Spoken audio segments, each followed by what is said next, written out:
Episode की शुरुआत दिलीप से होती है जो कहता है कि मैं पार्ट टाइम जॉब कर रहा हूं। मैं आपके घर पैसे पहुंचा दूंगा। वह उससे अच्छी तरह से पढ़ाई करने और नौकरी न करने के लिए कहती है। वह कहती है, मैं यहीं रहूंगी। वह सचिन के लिए प्रार्थना करती है। वह चला जाता है। सचिन रास्ते में है। एक आदमी धीरज उसे रोकता है और मदद मांगता है। वह कहता है कि मैं चाहता हूं कि कोई सुरक्षा गार्ड के रूप में काम करे। सचिन कहता है, मैं किसी की तलाश करूंगा। आदमी कहता है कि उस व्यक्ति को समाज की कारों को धोना है और परिवारों के लिए छोटा मोटा काम भी करना है। वह महीने में 4,000 रुपये कमा सकता है। सचिन कहता है, मैं यह काम करूंगा। आदमी पूछता है, क्यों? सचिन कहता है कि मुझे कुछ पारिवारिक आपातकाल के लिए टैक्सी बेचनी पड़ी। मुझे काम चाहिए। आदमी पूछता है, क्या तुम यह काम करोगे? सचिन कहते हैं, कोई काम छोटा या बड़ा नहीं होता। मैं काम ईमानदारी से करूंगा। आदमी कहता है, ठीक है, मेरे साथ आओ। दिलीप ने पैसे देने के लिए चिट्टी को धन्यवाद दिया। चिट्टी ने उसे चूड़ियां अपने पास रखने के लिए कहा। वह कहता है कि मेरे पास है। वह कहती है कि इसे रख लो, मैं बाद में चूड़ियों के पैसे दे दूंगी। घर पर यह मत बताना। वह आदमी सचिन को अपार्टमेंट में ले जाता है। सचिन कहता है कि यह एक बड़ी जगह है। आदमी कहता है कि आओ, मैं तुम्हें सचिव से मिलवाता हूं। उसे फोन आता है। सचिव आता है। वह कहता है कि सचिन भरोसेमंद है। सचिन कहता है कि धीरज मुझे जानता है, मैं अच्छा काम करूंगा। आदमी कहता है, ठीक है, कल से काम पर आ जाना। आदमी सचिन से अब कार धोने के लिए कहता है। सचिन कहता है कि मैं इसे 10 मिनट में साफ कर दूंगा। उसे रेणु के शब्द याद आते हैं। वह कार साफ करता है। आदमी कहता है कि बहुत हो गया, मुझे चाबी दे दो। आदमी चला जाता है। सचिव आता है और कहता है कि अच्छा काम है, हम आज से आपके खाते शुरू कर देंगे। सुबह 5 बजे समय पर आ जाओ। लोग सुबह 8 बजे ऑफिस चले जाते हैं। सचिन कहता है कि मैं आऊंगा। सुबह होते ही सचिन काम में व्यस्त हो जाता है। धीरज उसे खाना खाने के लिए कहता है। सचिन कहता है कि मैं बाद में खाना खा लूंगा, कोई तनाव नहीं है। मुझे यह काम देने के लिए धन्यवाद, मुझे इसकी बहुत जरूरत थी।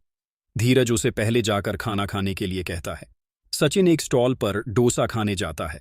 वह अखबार देखता है और एक वांछित अपराधी के बारे में पढ़ता है। वह कहता है कि रंगा अब तक पकड़ा नहीं गया। रंगा सड़क पर भागता है। पुलिस उसका पीछा करती है। सचिन साइली को आते हुए देखता है और अपना चेहरा छिपाता है। वह सोचता है कि अगर उसे मेरे काम के बारे में पता चल गया तो वह फिर से लड़ेगी। वह रंगा को भागते हुए देखता है और कहता है कि वह रंगा है। पुलिस गोली चलाती है। रंगा स्टाल की ओर गिरता है। साइली भी देखती है। रंगा एक चाकू उठाता है और साइली को चाकू की नोक पर पकड़ लेता है। सचिन यह देखता है और चिल्लाता है। इंस्पेक्टर उसे रोकता है। साइली सचिन को पुकारती है। सचिन कहता है कि वह मेरी पत्नी है, उसे छोड़ दो। रंगा उसे ले जाता है और पुलिस को धमकाता है। इंस्पेक्टर कहता है कि उसके साथ कुछ मत करो, हमारे सामने आत्मसमर्पण करो।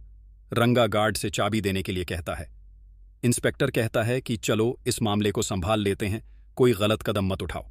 वह अपने सीनियर को बैकअप भेजने के लिए कहता है। सायाली रंगा से उसे छोड़ने के लिए कहती है। वह उसे धमकाता है। सचिन और पुलिस अपार्टमेंट में प्रवेश करते हैं। वह इंस्पेक्टर से सायाली को बचाने के लिए कहता है। कांस्टेबल उसे बाहर कर देता है। सचिन कहता है, कृपया, मेरी पत्नी खतरे में है। कांस्टेबल कहता है कि यहीं रहो, इंस्पेक्टर इसे संभाल लेंगे। इंस्पेक्टर ने अपार्टमेंट खाली करने और फिर लिफ्टों को चलने से रोकने के लिए कहा। सचिन अंदर भागता है। रंगा कहता है कि तुम यहां से जाने के लिए मेरे टिकट हो। वह सायाली को वहीं खड़े रहने को कहता है। वह उसके पर्स से फोन निकालता है। बिल्डिंग खाली हो जाती है। सचिन कहता है कि मैं अपनी पत्नी से प्यार करता हूं, अगर उसे कुछ भी होता है तो मैं खुद को माफ नहीं कर पाऊंगा। उसे सायाली का फोन आता है। सायाली उसे छत की ओर देखने के लिए कहती है। सायली कहती है कि रंगा की कुछ मांगे हैं। रंगा फोन उठाता है और इंस्पेक्टर से उसे 10 लाख नकद और एक पुलिस जीप के साथ जाने देने के लिए कहता है। सचिन उसे डांटता है। इंस्पेक्टर रंगा की मांगों से सहमत होता है। सचिन गार्ड से उसकी मदद करने के लिए कहता है। गार्ड आपातकालीन निकास के बारे में बताता है। सचिन उसे धन्यवाद देता है। परेश समाचार देखता है। किशोर उसे बुलाता है। परेश बात करने जाता है। वह समाचार फिर से शुरू करता है। रेणु उसे चाय पीने के लिए कहती है। वह टीवी बंद कर देती है।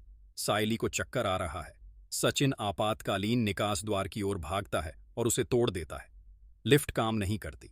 वह सीढ़ियों से भागता है। रंगा इंस्पेक्टर से उसकी मांग पूछता है। वह पूछता है कि क्या मैं उसे नीचे फेंक दूं? सचिन छत पर आता है और सायली को आवाज देता है। रंगा सचिन को रुकने के लिए कहता है। सचिन कहता है कि उसे मत छुओ। रंगा उन्हें डराता है। सचिन को उसकी बातें याद आती हैं। वह रंगा से कहता है कि वह उसे अपने पास रखे, लेकिन अपनी पत्नी को छोड़ दे। रंगा उसे चालाकी से काम न लेने के लिए कहता है। सचिन कहता है कि मैं उसकी जगह यहीं खड़ा रहूंगा। रंगा कहता है कि मैं उसे नीचे फेंक दूंगा। इंस्पेक्टर आता है और रंगा से कहता है कि उसे छोड़ दे। बैग में 10 लाख रुपए हैं और उन्होंने उसकी मांग पूरी कर दी है। रंगा कैश चेक करता है और कहता है कि मुझे पैसे दिखाओ, बैग यहां फेंक दो। कांस्टेबल को याद आता है कि उसने पैसों का एक बंडल असली और बाकी नकली रखा था। सचिन ने रंगा पर एक बक्सा मारा। सचिन सायली को दूर भगा देता है। वह रंगा से लड़ता है। सायली सचिन से कहती है कि वह उसे छोड़कर आ जाए। वह कहता है कि तुम मेरी पत्नी को मारना चाहते हो इंस्पेक्टर। इसे उठाता है और रंगा को पकड़ता है। सायली सचिन को गले लगाती है। हमदर्द है, खेलता है। वे मुस्कुराते हैं।